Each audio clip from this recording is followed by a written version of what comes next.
ladies and gentlemen, and welcome back to E3 2016, powered by Twitch. I, of course, am Man from Man vs. Game, and I have got quite the guests here with me at the booth. Swiffer, of course, there on the far right, yes, and, of course, the man, the legend himself, Ed Boon, joining us here on the stage. How's it going, Ed? It's going great. Really want to thank you for having us here. We can't wait to show you this first kind of ever walkthrough of the gameplay of Injustice 2. Injustice 2. Yes, I am so hyped to see like actual the gameplay, live gameplay. Yeah.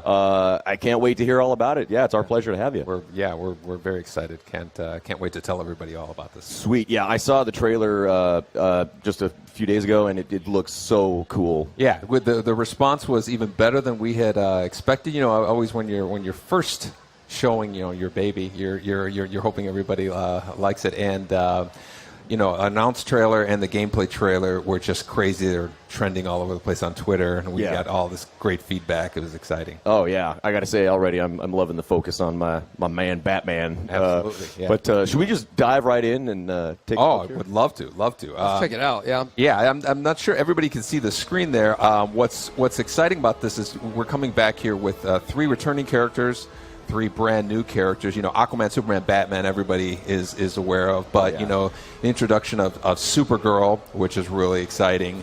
The Flash's villain, Gorilla Grodd. Oh, wow. Is also a lot of fun. He plays, different than you'd expect. And Atrocitus, who is kind of like, a big, red, angry version of Green Lantern. Oh, okay, yeah. Yeah, you can think of him as that way. Red Lantern. He's the opposite of Green Lantern in almost every way. But I guess we can go ahead and start the gameplay with them and give you an idea of this new system that we're introducing in Injustice 2. With Injustice, we always say, it's big battle of the gods, huge destruction, transitions, multiple arenas. It's awesome. And with the sequel, of course, we're going to add new characters, and expand on that whole thing. But the gear system, what we're calling the gear system, is really like the foundation of what is brand new, what we're bringing to the table, differentiated from Injustice, as well as differentiating it from other fighting games. Wow, very cool. So, like with each match that you fight, you'll be grabbing gear, or how does that work? Yeah, so like after a fight is done, you're going to acquire some gear, and the gear actually powers up your character. So every character in the game has thousands and thousands of boots, utility belts, cowls, capes, insignias, and when you finish playing the game, it's kind of like XP. You're getting a drops of gear. Sure. And you get to actually apply them to your character, and they power your character up in different ways.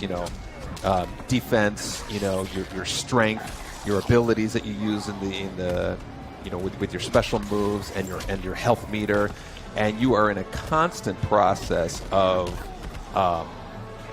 leveling up. So now does this carry on to like online also? Like, will I be able to face Superman versus my Superman, where it's decked out differently? Yeah, and what you said is really key. It's like your Superman, right, your Batman, your Aquaman against somebody else's, and it's all personalized, and it is you literally customizing, molding your version of these characters that go up against somebody else's. I love that idea because you see so often, there's certain characters who will be more popular than others, and you see a lot of mirror matches. But now, like you said, like you can have your, maybe I'll focus on like more offense type gear, versus maybe Swifter's defense type, gear. Exactly. Sounds great. You notice here there's this big transition. You can throw your opponent into a new arena where there's a whole new palette of objects that you can actually use in the fight. That was, something that really resonated with the last Injustice, and we really wanted to bring it over. And you look at these characters again, with Atrocitus. He's all about anger and hate and blood. So he has all these kind of blood moves. He can bring out the and flying cats. Yeah. His name is Dexter, and he's actually also a Red Lantern in the DC lore. Wow. And so Atrocitus can bring him out, use him, and he actually aids in the battle of fight. Yeah, it's exciting. And Gorilla Grodd is all about big kind of primal moves mixed in with telekinetic moves. He's blasting them down back into the street arena where. I was just going to say, and here we see the environmental interaction again. Yeah, Oh, going yeah. busting through walls, bouncing off. You feel Exactly. the power of like these attacks. Oh yeah, yeah, and we always describe it as like the battle of the gods, So Grodd here is his. Oh. That's what I love seeing too. Just like these two brawlers beat the crap out of each other. The variety of characters in this game is actually going to be even wider than the last one.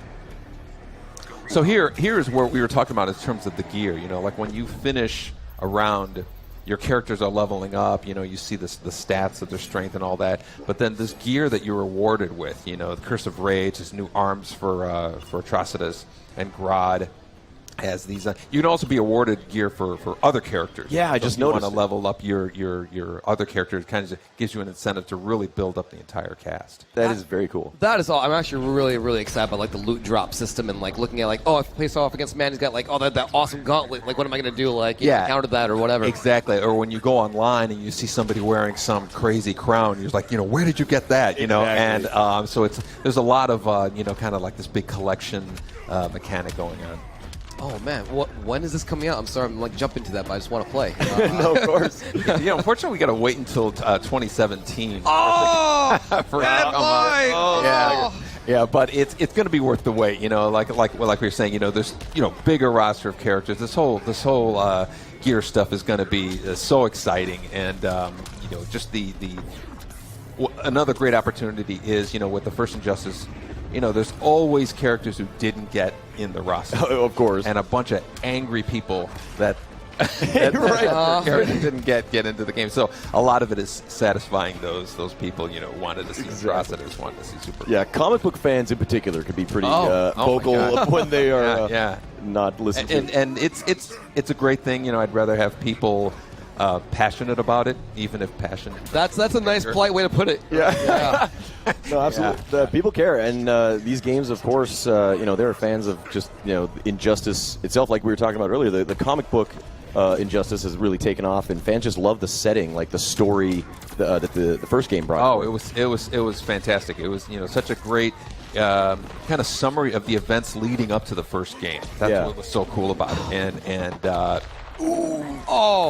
yeah, he's really has anger issues. Like you said, I love that idea that you guys come from the perspective that it's like the gods, like just these beings with like ultimate powers, just throwing down. Exactly. It's kind of like thinking of you have these super powered beings all kind of assembled, and a story that kind of gives them a reason to want to beat the crap out of each other. Yeah. So, are there any changes to like the combo system or like the mechanics? I'm sure you guys are still kind of tweaking that, of course. Yeah, we're always refining it. We every game we really want to add nuances that not only can be appreciated by kind of casual guys, but the hardcore fighting game guys. We really are big fans of esports and everything, and we really want to have this game be a big part of it with tournaments and all that stuff. So there's a lot of really deep layers that we've added to the game for those players. Love seeing the back and forth there, like even as you choose the characters. Yeah, that's a big part. Back, like in Mortal Kombat, you always had like these like awesome, very custom interactions between characters, and is that like exactly? We were so happy with how that turned out. And these characters, they have a lot of them have relationships with each other, and they have stories famous stories.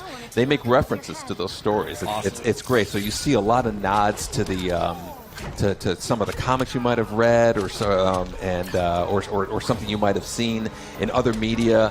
And it's great how you see those relationships. So they talk to each other before a fight, and it really kind of you'd be surprised how much it really adds a level of depth. It really does. Absolutely, keeping staying true to like the original kind of like source material that has come before. Because these characters, these are like the forefathers of the whole superhero comic scene, and very cool that you guys have taken that into account as well. Kept it in the game. Yeah, we're and the characters like the returning characters, Aquaman and Batman and Superman.